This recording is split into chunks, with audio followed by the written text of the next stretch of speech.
Good morning student. आज हम लोग इस वीडियो में साइंस का एक भाग है जिसको हम फिजिक्स कहते हैं।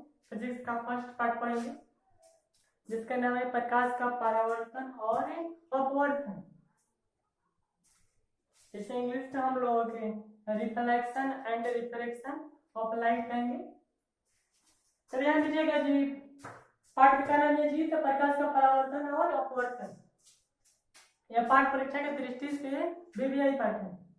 इस पाठ से परीक्षा में बहुत ज्यादा पूछता है, इसलिए इस पाठ पे आप लोग विशेष फोकस रखिएगा। तो ध्यान दीजिएगा, इसमें हम लोग जो फर्स्ट टॉपिक है प्रकाश के बारे में पढ़ेंगे।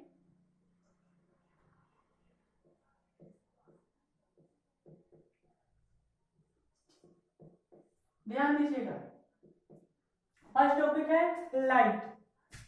लाइट के बारे में पढ़ेंगे। लाइट है क्या, लाइट जो है क्या। तो ध्यान दीजिएगा जी, जो लाइट है, जो प्रकाश यानी प्रकाश ऊर्जा का वो रूप है। प्रकाश ऊर्जा का वो रूप है जो स्वयं अदृश्य है, जो स्वयं अदृश्य है लेकिन वस्तुओं को दृश्य बनाता है। देखिए इसमें दो शब्द आया है, एक अदृश्य शब्द आया है, एक सदृश शब्द आया है। अदृश्य और सदृश। अदृश्य किससे कहेंगे, सदृश किससे कहेंगे। तो ध्यान दीजिएगा, जो दिखाई देगा, जो दिखाई देगा उसको हम सदृश कहेंगे और जो नहीं दिखाई देगा उसको हम अदृश्य कहेंगे। जो प्रकाश है, जो प्रकाश से स्वयं दिखाई नहीं देता है, जो प्रकाश से स्वयं दिखाई नहीं देता है लेकिन जिस वस्तु पर पड़ता है उस वस्तु से परिवर्तन होकर यह हमारी आंखों तक पहुंचता है और हमें देखने की संवेदना मिलती है। किसी स्टूडेंट को मन में डाउट होगा कि प्रकाश वास्तव में दिखता क्यों नहीं। सभी लोग देखते होंगे कि प्रकाश दिखाई दे रहा है, प्रकाश दिखाई देता है, प्रकाश दिखाई नहीं देता है। जो आप लोग देखते हैं वो बॉल है, बॉल दिखाई देता है। वास्तव में प्रकाश जिस रास्ते पर जाता है उस रास्ते में जो धूल कण पड़ते हैं धूल कण दिखाई देता है, प्रकाश का रास्ता दिखाई देता है। जिससे आप लोग को घर में रोशनदार होगा, और रोशनदार से आप लोग देखे होंगे कि रोशनदार में से जो प्रकाश आता है तो उसमें आप प्रकाश के पद दिखाई देता होगा, तो आप कहेंगे कि प्रकाश दिखाई दे रहा है। प्रकाश नहीं दिखाई देता है, जो रास्ते में धूल कण पड़ते हैं वो धूल कण दिखाई देता है, वास्तव में प्रकाश नहीं है। यानी प्रकाश जिस वस्तु पर पड़ता है उस वस्तु से परिवर्तन होकर हमारे आंखों तक आता है और वो वस्तु में दिखाई देता है, लेकिन प्रकाश कभी भी दिखाई नहीं देता। आपको थोड़ा सा जो बात है आपको लग रहा है कि ये कैसे हो सकता है कि प्रकाश नहीं दिखाई देता है लेकिन वास्तव में प्रकाश दिखाई नहीं देता है। दिखाई कौन देता है जी, जो प्रकाश जिस वस्तु पर पड़ता है वो वस्तु दिखाई देता है, वास्तव में प्रकाश नहीं दिखाई देता है। ध्यान दीजिएगा, जो प्रकाश का है, प्रकाश एक ऊर्जा का रूप है, ऊर्जा का रूप है। आपकी ऊर्जा किसी, हम लोग इसके पहले वाले जो 9th क्लास में पढ़े हैं तो ऊर्जा को हम नष्ट नहीं कर सकते हैं, नहीं उत्पन्न कर सकते हैं, सिर्फ एक रूप से दूसरे रूप में रूपांतरण कर सकते हैं। रूपांतरण मतलब सिर्फ बदल सकते हैं। जैसे आप लोग के घर में आता होगा विद्युत ऊर्जा, विद्युत ऊर्जा को हम लोग क्या करते हैं जी, उसमें एक बल्ब लगाते हैं और बल्ब क्या करता है उस विद्युत ऊर्जा को प्रकाश ऊर्जा में बदल देता है। तो ध्यान दीजिएगा, यानी जो विद्युत ऊर्जा है काम कन्वर्ट हो गया है प्रकाश ऊर्जा में। इसका मतलब जो प्रकाश भी है क्या है, एक ऊर्जा का रूप है, ये सेम का है, अदृश्य है, लेकिन जिस वस्तु पर पड़ेगा वो वस्तु हमें दिखाई देगा। वो वस्तु कब दिखाई देगा, जब उस वस्तु पे से प्रकाश पड़कर और परिवर्तित होकर हमारे आंखों तक पहुंचेगा तब वस्तु दिखाई देगी, तो वस्तु दिखाई नहीं देगी। तो ध्यान दीजिएगा, प्रकाश को आप लोग समझ गए, यानी देखने के लिए दो चीजें कर सकता है। किसी भी वस्तु को देखने के लिए क्या कर सकता है, तो दो चीजें कर सकता है। फर्स्ट है प्रकाश और उसके बाद है नेत्र। अगर दोनों में से कोई भी नहीं होगा तो हम किसी भी वस्तु को, अगर दोनों में से अगर एक भी नहीं होगा तो हम किसी भी वस्तु को नहीं देख सकते हैं। अगर आंख भी नहीं होगा तो हम वस्तु को नहीं देख सकते हैं, और प्रकाश भी नहीं होगा तो हम वस्तु को नहीं देख सकते हैं। कभी आप लोग अंधेरा में जाकर देखिएगा, जब लाइट नहीं होगा थोड़ा सा भी प्रकाश नहीं होगा तो इसमें हम लोग देखते हैं तो कोई वस्तु दिखाई नहीं देता है। इसकी वजह क्या है जी, वहां पर प्रकाश नहीं है। हमारा आंख है लेकिन प्रकाश नहीं होने की वजह से नहीं दिखाई देता है। और कभी आंख बंद कर लीजिएगा और वहां पर लाइट रहेगा लेकिन आपको कुछ दिखाई नहीं देगा, वजह प्रकाश से तो आपका आंख से मतलब नहीं है। और जहाँ आंख है वहां प्रकाश नहीं होगा तो वस्तु नहीं दिखाई देगा। तो प्रकाश को हम समझ गए।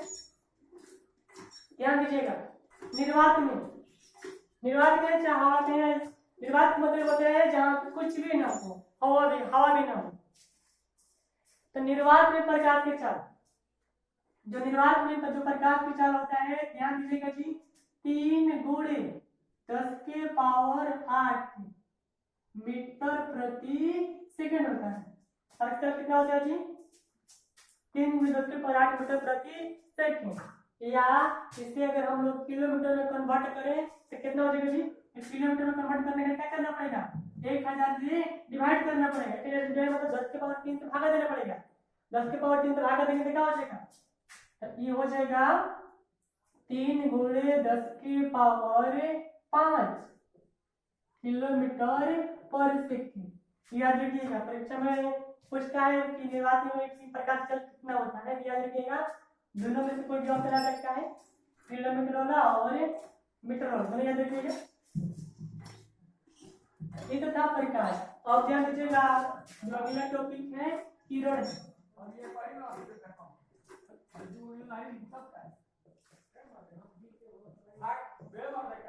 ध्यान दीजिएगा, आप लोगों के रोशनदान से चाहे टर्च बांटते होंगे तो देखे होंगे प्रकाश जो चलता है कैसे चलता है। तो टर्च जो बांटते हैं तब देखते हैं कि जो प्रकाश है कैसे चलता है, एकदम सीधी रेखा में चलता है। सीधी रेखा मतलब एकदम सरल रेखा में चलता है। जो प्रकाश जो चलता है, जो प्रकाश जो गमन पथ कैसा होता है, सरल रेखा होता है। जो प्रकाश जिस रेखा में चलता है, जो प्रकाश जिस रास्ते में चलता है, ध्यान दीजिएगा, प्रकाश में कैसे चलता है, सीधी रेखा में। तो जो प्रकाश के गमन पथ है, जो प्रकाश के जो रास्ता है, उसी रास्ता को हम क्या करते हैं, किरण करते हैं। ध्यान दीजिएगा, यानी किरण किसे कहेंगे जी, तो प्रकाश के गमन पथ को किरण कहते हैं। एक और है परिभाषा आप लोग लिख लीजिएगा। प्रकाश के गमन पथ को क्या कहते हैं, किरण कहते हैं। एग्जाम्पल में इसको लिख लीजिएगा, ध्यान दीजिएगा। जो अगला टॉपिक है, चलिए थोड़ा सा दिखा दें आप लोग को।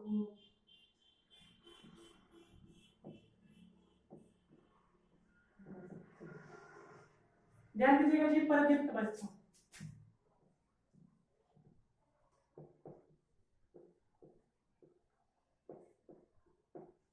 परदीप्त, कहीं से दीप्त वस्तु या दीप्तमान वस्तु भी कहा जाता है।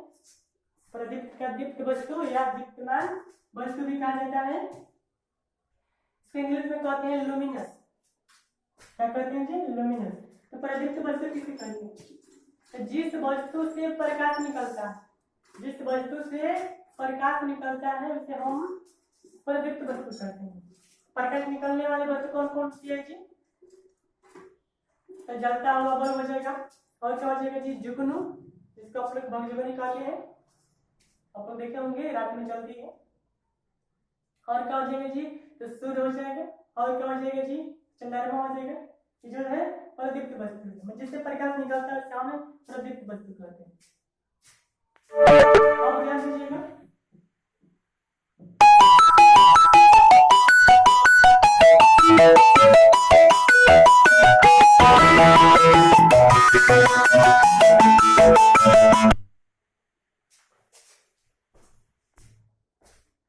अप्रदीप्त वस्तु, थोड़ा सा फोन आ गया था इसलिए थोड़ा सा कट करने चले गए थे। तो ध्यान दीजिएगा जी, अप्रदीप्त वस्तु किसे कहते हैं,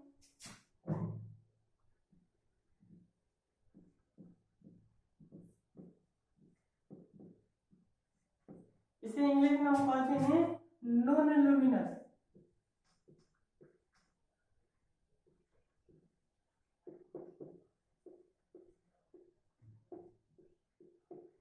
प्रदीप्त समझ गए। उसी प्रकार से ये अप्रदीप्त, जिससे प्रकाश निकलेगा उसको हम प्रदीप्त कहेंगे। और जिससे प्रकाश नहीं निकलेगा उससे हमें अपरिदित वस्तु कहते हैं। अपरिदित वस्तु करने को उदाहरण है, क्या हो जाएगा जी? हो जाएगा पत्थर, मनुष्य, पंखा, बेंच, दरवाजा, दीवार, ब्लैक बोर्ड, व्हाइट बोर्ड, कुछ भी हो सकता है, अनेक एग्जाम्पल हो सकता है। अपरिदित और आप लोग अपरिदित को समझ के किरण भी समझ गए। अब हम लोग जो आगे देखेंगे किरण पुंज। क्या देखेंगे जी? किरण पुंज, इसे इंग्लिश में कहते हैं बीम। किरण पुंज किसे कहते हैं? इसे अलग अलग बुक में देखिएगा ना, अलग अलग देगा। किसी किसी बुक में इसको प्रकाश पुंज लिखता है, तो घबराइएगा मत। प्रकाश पुंज या किरण पुंज की होता है। तो किरण पुंज किसे कहते हैं? तो किरणों के समूह को किरण पुंज कहते हैं। किरणों के समूह को किरण पुंज कहते हैं। जब मैंने बहुत से किरण समूह में हो, एक के बारे में बहुत से किरणों को क्या कहते हैं? किरण पुंज कहते हैं। किरणों के समूह को किरण पुंज कहते हैं। जो किरण पुंज है 3 प्रकार की होती है। किरण पुंज कितने प्रकार की होती है जी? 3 प्रकार की, ध्यान दीजिएगा। फर्स्ट में है औपचारिक किरण पुंज।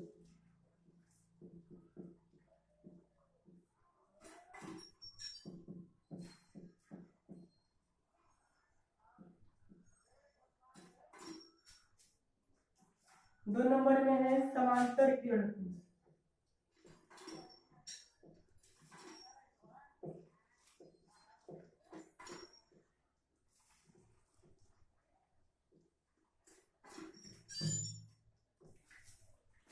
तीन नंबर में है अभिसारी किरण पुंज।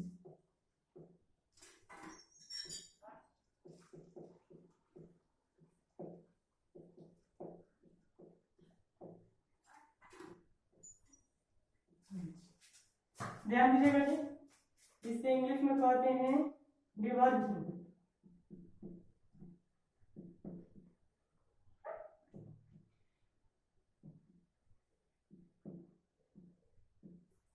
इसको इंग्लिश में क्या कहेंगे? डिवर्जिंग बीम। इसको कहेंगे पैरेलल बीम।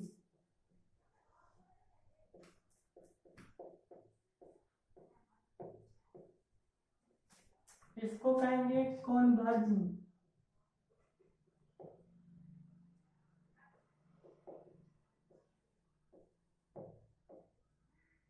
ध्यान दीजिएगा जी। तो फर्स्ट में है अपसारी किरण पुंज, सेकेंड में है समांतर किरण पुंज, थर्ड में है अभिसारी किरण पुंज। इसे कहते हैं डिवर्जिंग बीम, पैरेलल बीम और कॉन्वर्जिंग बीम। ध्यान दीजिएगा, तीनों के बारे में हम लोग पढ़ेंगे लास्ट टॉपिक। इसके बाद हम लोग नेक्स्ट वीडियो में पढ़ेंगे। तो अपसारी किरण पुंज, किरण पुंज समझ गए। किरण पुंज ही हमारे मन में आएगा तो समझ किरणों के समूह को किरण पुंज। कोई भी किरण पुंज होते, चाहे अपसारी किरण पुंज होती या समांतर किरण पुंज होती, चाहे अभिसारी किरण पुंज, किरण पुंज आते ही कॉमन सोच लेना है कि किरणों के समूह को किरण पुंज कहते हैं। यानी तीनों में क्या होगा? किरणों का समूह ही होगा। अब ध्यान दीजिएगा, तो सबसे फर्स्ट है औपचारिक किरण पुंज। क्या है? औपचारिक किरण पुंज। औपचारिक किरण पुंज किसे कहते हैं? ध्यान दीजिएगा, औपचारिक किरण पुंज तो वैसी किरण पुंज, वैसी किरण पुंज जो किसी एक बिंदु स्रोत से निकलकर, वैसी किरण पुंज जो किसी एक बिंदु स्रोत से निकलकर फैलती जाती है, उसे हम औपचारिक किरण पुंज कहते हैं। कब जी? जो औपचारिक किरण पुंज है किसी एक बिंदु स्रोत से निकलेगी और फैलती जाएगी।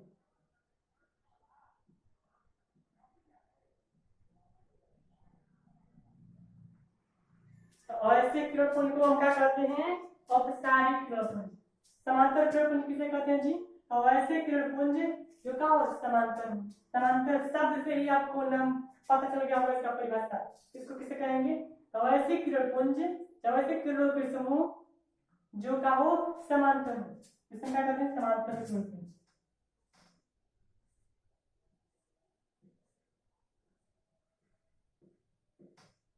ध्यान दीजिएगा, जो है क्या है? समांतर किरण पुंज। किरण पुंज में किरणों के समूह, समांतर समझिए अभिसारी किरण कैसे कहते हैं? तो वैसे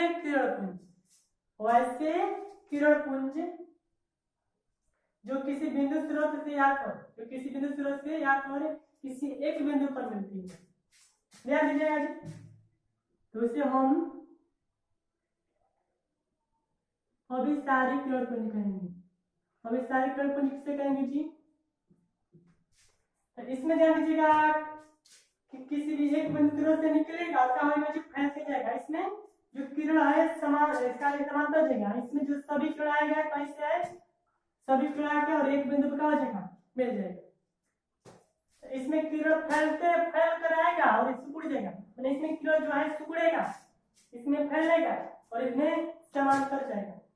सिकुड़ेगा तो अभिसारी, फैलेगा तो अपसारी और समांतर जाएगा तो समांतर। तो आप लोग को समझ में आएगा। Thank you for watching.